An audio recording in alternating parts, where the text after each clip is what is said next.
বাংলাদেশ সফরে আসছে নিউজিল্যান্ড এ দল।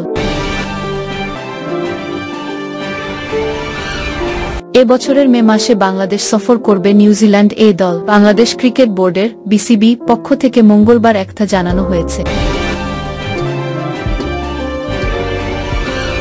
এই সফরে একটি ওয়ানডে এবং 4 দিনের ম্যাচের সিরিজ খেলবে নিউজিল্যান্ড। সফরের পূর্ণাঙ্গ সূচি পরে ঘোষণা করা হবে বলে জানিয়েছে বিসিবি। বিসিবির পক্ষ থেকে আরও জানানো হয়েছে, এই সফরকে সামনে রেখে ভেন্যু পরিদর্শন এবং অনুশীলন ব্যবস্থা নিয়ে আলোচনা করার জন্য 2 দিনের জন্য বাংলাদেশে এসেছেন নিউজিল্যান্ড ক্রিকেটের 2 কর্মকর্তা। সবশেষ গত অক্টোবরে ইমার্জিং টিমস এশিয়া কাপ খেলেছে বাংলাদেশ এ দল। এর আগে অগাস্টে পাকিস্তান সফরে শাহিনসের এ দল বিপক্ষে 2টি 4 দিনের ও 3টি 1 দিনের ম্যাচ খেলেছিল তারা।